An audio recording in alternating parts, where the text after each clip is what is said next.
Anyway, sustainability. Over the last 18 to 24 months here at Reed Mackay, we spent a lot of time looking at this space and talking about three. Thank you. Good. All right. Three main areas really, and I think we recognise the need to make sure that we as a business are operating in a truly sustainable fashion, and that we're able to walk the walk and talk the talk, and stand proud amongst our clients and in the wider community. Secondly, we've received an enormous amount of feedback from our client base about helping them navigate their way through the sustainability landscape and give you the tools that you need to be able to make the right recommendations and to manage your travel programs effectively as well. And thirdly, we recognise that we're not the experts in this space whatsoever. So obviously we know a lot about corporate travel, but in the wider sustainability space, we're also looking to partner with people who really know the marketplace incredibly well as well. So I'm going to spend 15 minutes or so talking about those three core areas in a bit more detail. I normally talk for absolutely hours, so Lindsay's only given me 15 minutes and the graveyard slot, so I'll be as quick as I can.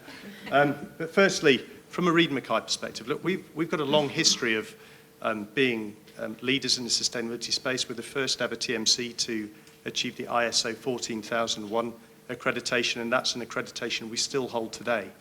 That is quite a dry bookkeeping approach to sustainability. It obviously relates to the management system that we organise our business by, and we wanted to do more. So back in March of this year, we made a commitment to the UN Global Compact. For those of you that don't know about the UN Global Compact, that's a much broader sustainability scheme that we've signed up to that commits us as an organisation to managing the way that we work, the suppliers that we work with, the employees that we have in a truly sustainable fashion.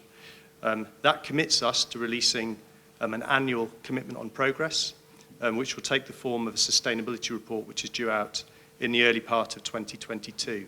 And that will articulate in much more detail what we are doing and how we're working to drive sustainability across Reed Mackay. The other thing, and I'll talk about it in a bit more detail later on, relates to obviously our carbon footprint.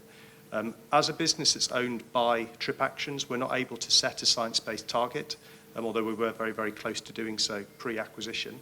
But we have, however, made a commitment to reduce our CO2 footprint across scopes 1, 2, and 3 by 50% by 2035. We do intend to bring that timeline forward as it happens, but we wanted to put a line in the sand, make a commitment, and then work towards that. I'm also pleased to say that we've recruited our first sustainability manager. She's somewhere in the room today, Myla. Just wave, everybody. So thank you. Myla's joined only a month in as our sustainability manager to help drive this activity across Reed Mackay. So I suppose what I want to leave you with this one slide is really just a recognition of the fact that at Reed Mackay we take this very, very seriously. We have ambition to improve our approach. We want to meet the needs of you, our clients, and us as a business, and we take it very seriously. So I guess that's my opening gambit today. So obviously a lot of you in the room today are our clients. And I've had the pleasure of speaking to a very large number of you, and there's some really, really clear trends at play in the marketplace at the minute. First of those is that, I think we've heard it a lot today. There's a massive debate about, well, actually, do people need to travel at all?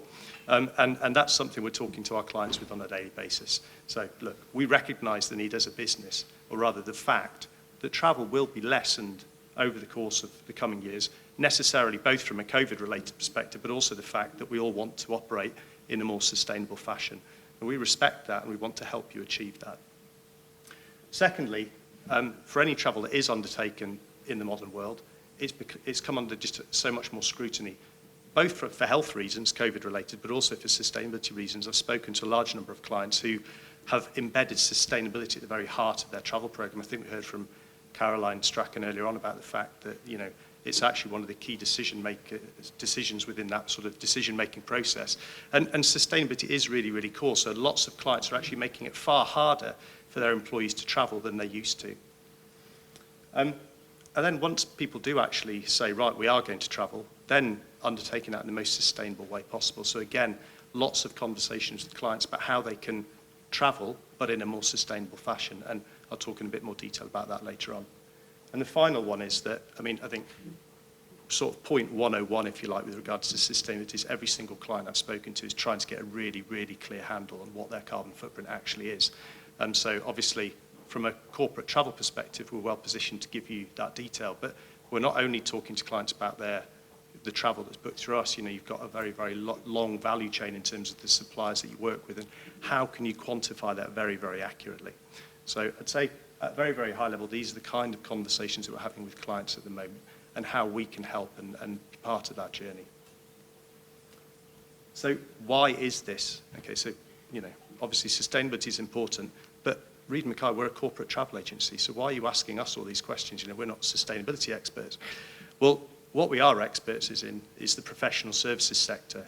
And obviously, I presume a lot of you in the room will know this, but from a Scope 1 perspective, professional services companies have a very, very low footprint. That's directly related to the energy consumers part of your day-to-day business. And from a Reed Mackay perspective, it's literally a very, very small number of company cars, and that's about it. You know, in some of our offices, we've got a gas boiler that might heat up some water, but the footprint is very, very negligible. And it's broadly speaking the same across all of our clients. Secondly, from a Scope 2 perspective, that relates to the electricity that you consume as an organisation. Now, that can be substantial for quite a few professional services firms, particularly where you've got a large real estate. But when it comes to the really kind of material numbers, you start to move into the Scope 3 space. And corporate travel makes up approximately 60 to 80% of the Scope 3 emissions that related to professional services firms. Some of the clients I've spoken to, it's high as 90% actually, but on average, it's between 60 and 80%. So within the professional services sector, corporate travel is the one lever that you can pull to make a demonstrable and material change to your carbon footprint, which is why we're having so many queries pushed in our direction, because obviously we occupy a position where we're actually able to help you affect change. One of the key reasons for the push around Scope 3 and the reasons that so many of our clients are coming to talk to us about it is that we've seen a very, very large momentum shift to our clients setting science-based targets. Within the room, I think there are a couple of organisations I certainly know have set these. A large number of other clients are in the process of them, or making them, or have committed to doing those. For those of you that don't know, science-based targets are it's a UN-sponsored mechanism by which corporate entities are able to make a commitment to reduce their carbon footprint. The key goal here is that us as citizens of planet Earth, if you like, need to retain or keep global warming to 1.5 degrees above pre-industrial levels. For that to happen, we all need to reduce our individual carbon footprints by 50% by 2030. Okay, that's on a global basis. So the question is, how can corporates help to achieve this? And the simplest way to do that is to set a science-based target, make some commitments, and really start to drive that. What does science-based targets do? Well, essentially, it marks your homework. So it's all very well for me to stand up here and say, well, Reed Mackay, we're going to reduce our carbon footprint and such like. But how do you substantiate that? How do you quantify that? And the Science-Based Target Initiative for all of you as clients enables you to make a commitment, but then have an audited mechanism by which your homework is marked, for want of a better description. The other big drive that we've seen is clients setting up with the UN Global Compact, which I spoke to earlier on. And I think it's, if you haven't considered it as an organisation, it's a really, really powerful and broad-ranging sustainability initiative that you can and should sign up to. But again, we've seen a large number of clients coming to us and actually saying, look, from a retendering perspective as a TMC, if you haven't signed up to SBTI or the UN Global Compact, then you're going to be challenged when it comes through to the next stage of RFPs. It's increasingly becoming part of the tendering process and the decision-making process of appointing a TMC, or in fact any other sort of third-party supplier, because of that downward push from the top through the supply chain. So, we all want to reduce our CO2 footprint. We all need to reduce our CO2 footprint. So the question is, well, how on earth do you go about doing that?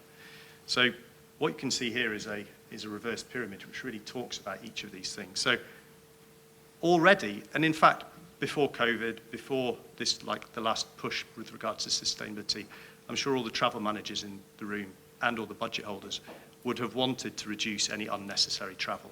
But the fact is, it still does exist. So start to reduce that unnecessary travel, challenge employee behaviour, and make sure that you are only allowing travel to happen when it is justified and worthwhile and purposeful. One of the ways that you can do that is by reducing the demand or by making it more difficult for travel to be approved. And we've seen a large number of clients speaking to us about how they can implement more restrictions or more hurdles to navigate in before travel is signed off. So lots of clients asking to implement approval procedures around travel, more so than the past, certainly. The third thing that you can start to do is look at how you can change the mode of your travel. So a very, very simple one is obviously air versus rail. Certainly short-haul European destinations, domestic UK travel and such like. And building into your travel program and into the technology that we work with you on to actually restrict or push people to make the right choice at the point of sale. The next one is to reduce the emission intensity of the travel you want to take. Now, I've had lots of discussions with clients about this one in particular. You know, for example, traveling in business class has a far higher carbon intensity than traveling in premium economy. But I recognize the fact that that's a challenging conversation to have, particularly when you're trying to recruit talent, retain talent and such like, and your travel program is a key part of how you bring people into the business and how you retain them within the business. Also, the class of hotel that you accommodate people in has quite a significant impact on the carbon footprint. If you're staying in a penthouse suite at the Savoy versus a one small bedroom in a Premier Inn, the carbon footprint associated with that is fairly substantial and it's differential. So looking at the mode of transport you want to take is one part of the jigsaw as to how you can look at reducing your carbon footprint. I'm going to talk about the next two in a bit more detail later on, but ultimately once you've decided that you're going to travel, you've been challenged on what it is, you've taken the most carbon efficient mode of transportation, you've looked at how to reduce the emission intensity of that, you still have a requirement to travel, okay? And I think everybody in this room recognises the fact that that's a necessity. So then we do have a couple of options available to do that. Before we talk about those, however, I just wanted to talk in a little bit more detail about Reed & Mackay and some of the things we've done over the past year and some of the innovations we have coming down the line to try and help you in this area. So over the past year, we have introduced a carbon footprinting at the point of sale so that you can actually see what your carbon footprint is. We've introduced the demarcation of hotels as eco-friendly. We've done some fantastic work with our clients with regards to specific carbon dashboards. We provide carbon reporting.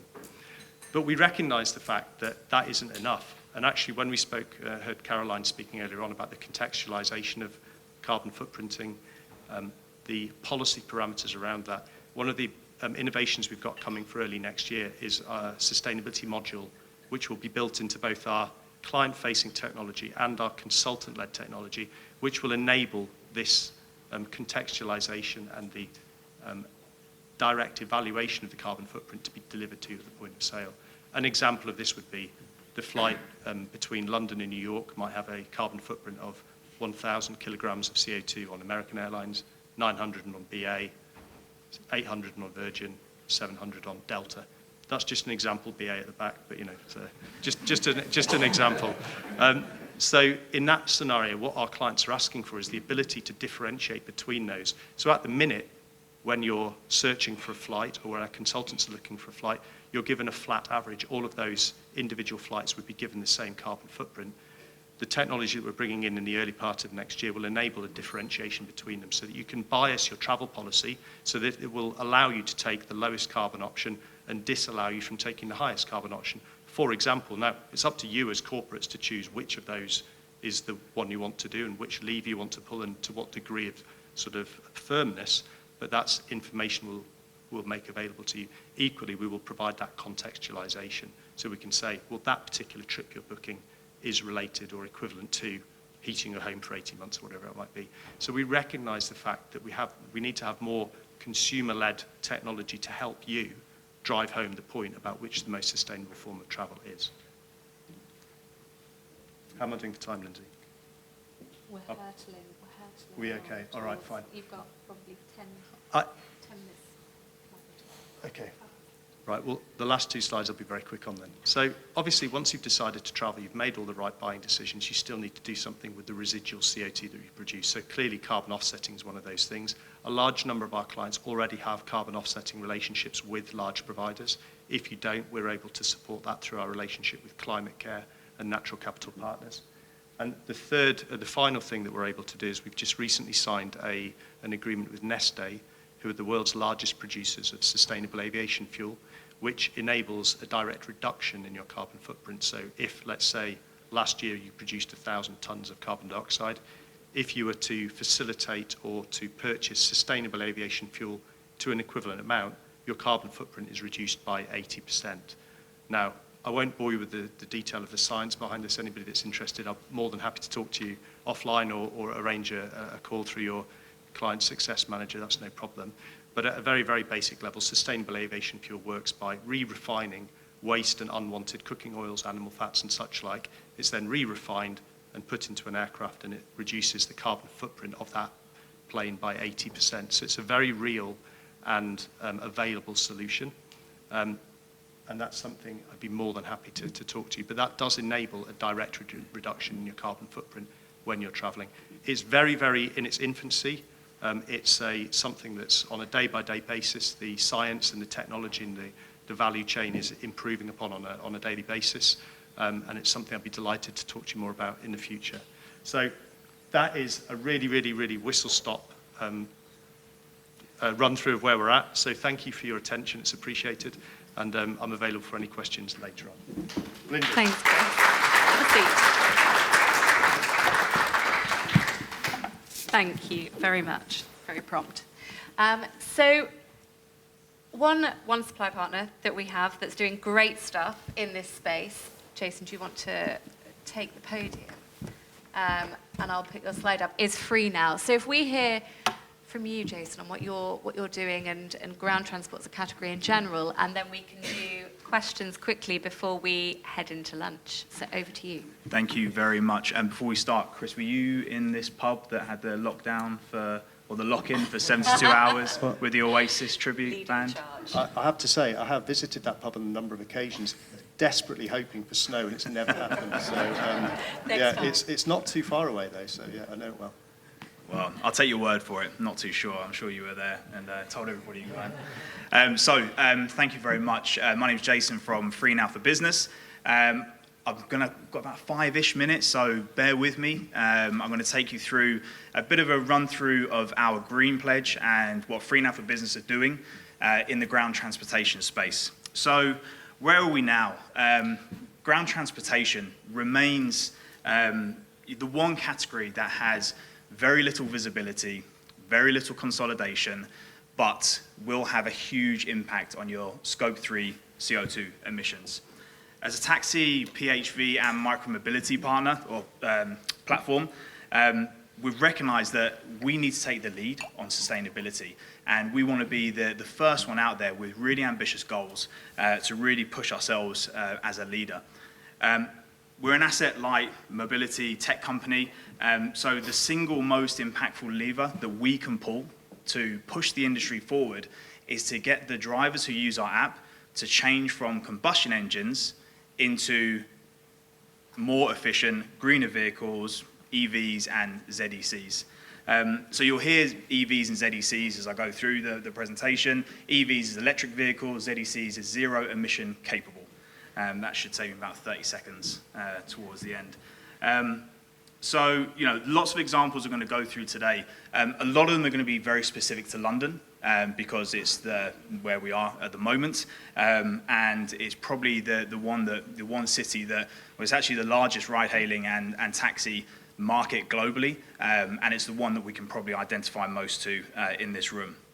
So, what are we doing? So, first of all, we're partnering and we're lobbying with local governments and national governments to make sure that we're setting a landscape that is green friendly for taxi drivers. What does that mean? So we're working with governments to ensure that we're prioritizing and making sure that green vehicles, they have the infrastructure in place.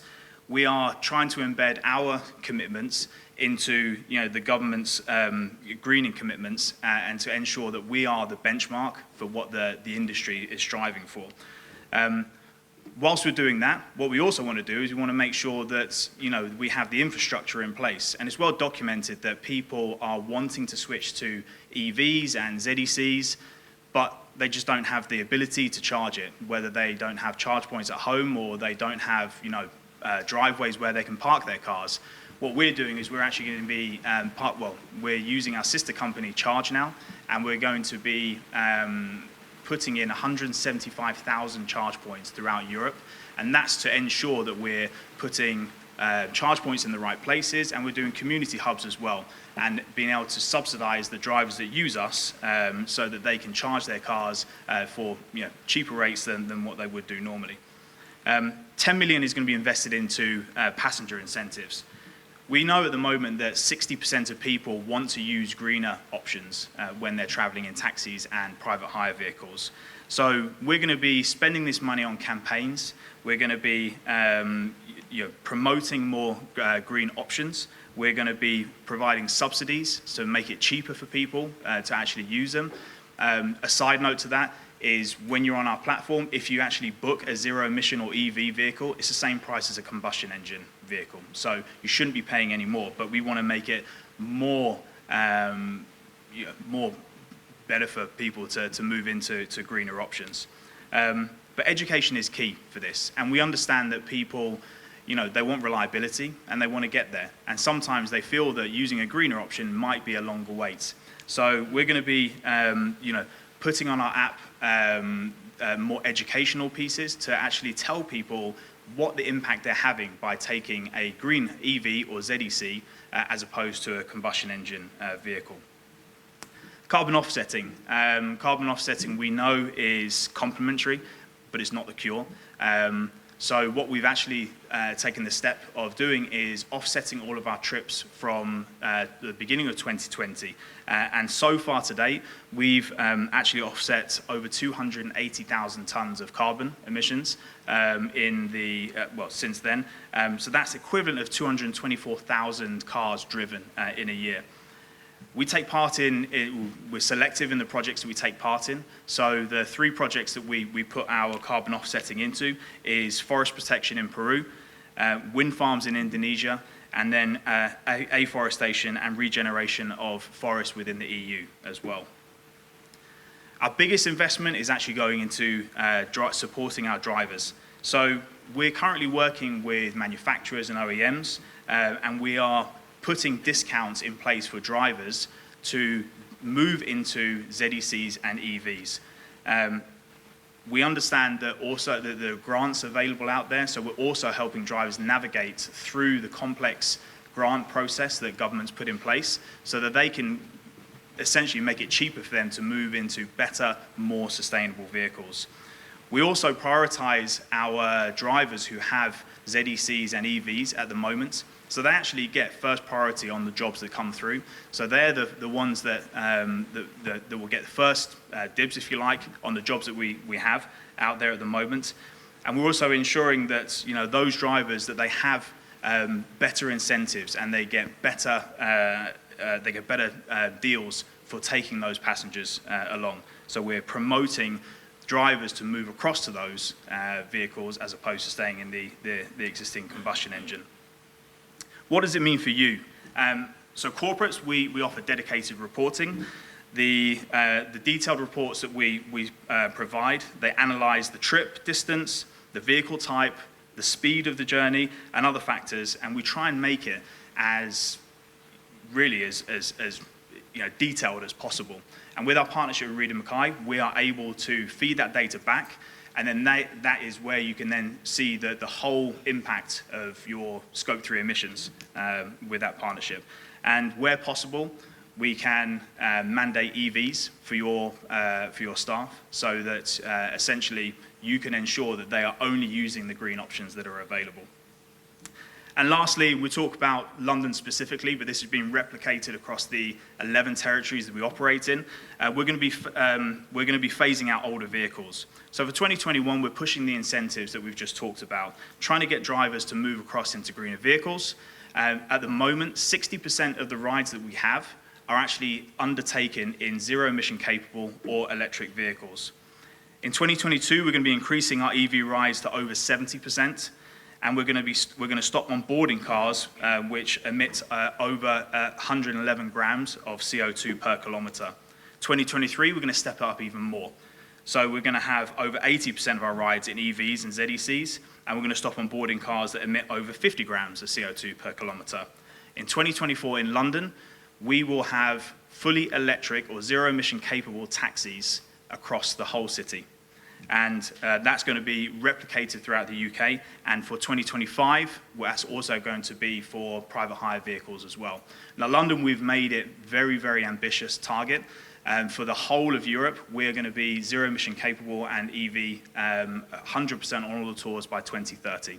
So that is a really, really quick whirlwind tour of the Green Pledge. It is on our website, it's downloadable. I'm sure that if you speak to your account manager that they'll be able to provide that for you.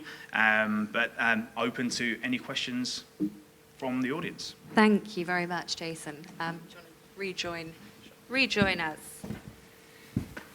So it's a journey to go on, and it's great to have real examples of change that is happening. We've got literally 5 minutes for questions. So does anybody have any burning questions that they want to put to Chris or to Jason?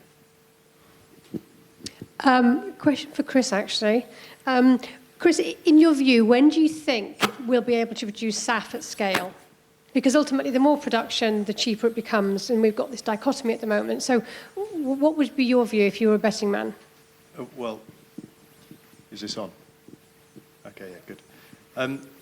Look, I mean, at the minute, there's only about you could fuel 0.05 of global aviation utilising SAF. Okay, so it's absolutely minuscule. The ambition is to get to 10% SAF usage by 2030 for the industry as a whole. Now, that's obviously not quick enough, and that's partly the whole point of being early investors into SAF, because that will drive demand and push that timeline forward. I mean, so it's a slightly negative response, I suppose, in a way, and I don't see it happening anytime soon.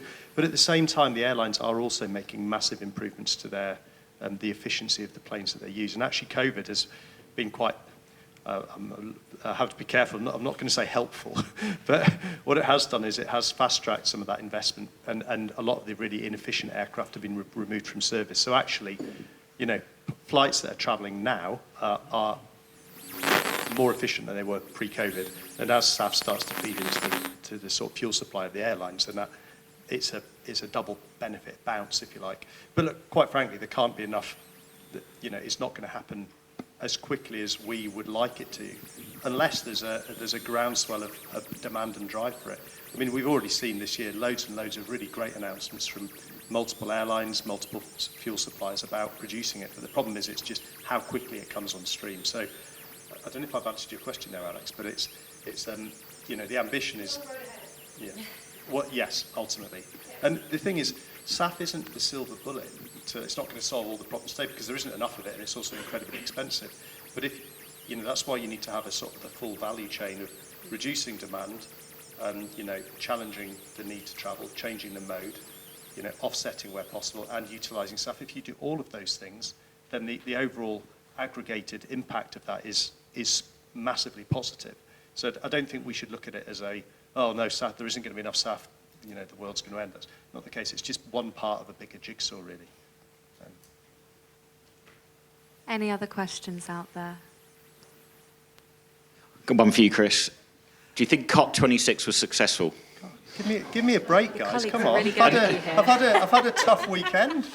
And I'd be interested to know if you thought it was successful. Well, and one of the actually, reasons I asked the question is my cousin has a job similar to you for Sainsbury's, and he went up to Glasgow, and he said the only time that anyone was really interested is when Attenborough got up on stage. The rest of the time, everyone was a bit blasé about it. This so. is, well, I'm an optimist, Mark, you see. So I was actually, we work with Climate Care, and I wasn't at COP, unfortunately, but I was chatting to our main contact at Climate Care, and her assessment, she's been to 10 COPs now in a row, and she said that this was the first COP where she left it feeling optimistic.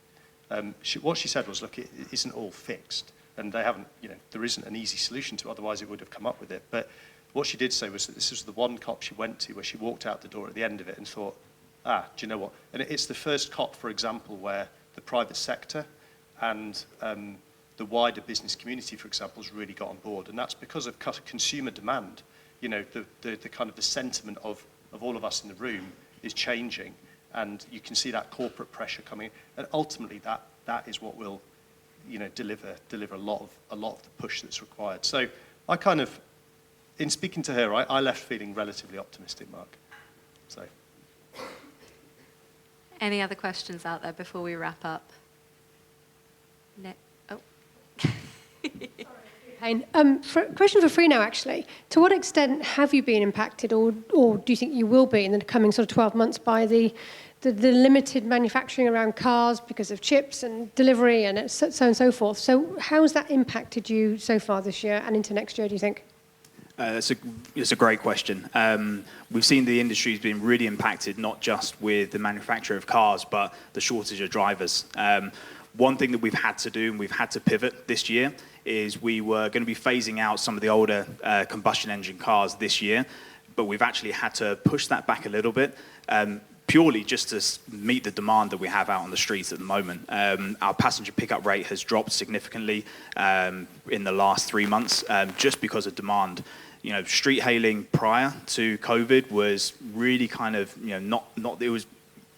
it was a much smaller part of a cabbie's day-to-day business. And people were moving more to apps. But now when you come into London, Saturday, there was an hour wait at Waterloo at the taxi rank. So taxi drivers are now picking up more street hail and going to ranks than they probably have been previous. I think that will change, and we'll go back to what we saw pre-COVID. But yeah, absolutely. We've had to pivot it slightly, but it just means that next year we just have to be a bit more aggressive. We have to obviously continue working with the OEMs and the manufacturers just to make sure that we can subsidize it enough for the drivers to move across to those. Brilliant. Am I allowed to ask a question? Yeah. So in London now, you see all the e-bikes and e-scooters and stuff. Has that dented your business at all? Do you see much of a shift away? Not so much on the corporate side, because I don't think there's anybody in here that probably would allow their staff to jump on an e-scooter or a bike when they're traveling for business. We actually do offer micro-mobility within our platform. So we have scooters or the e-scooters around, and we're also going to be implementing or launching e-bikes as well in 2022.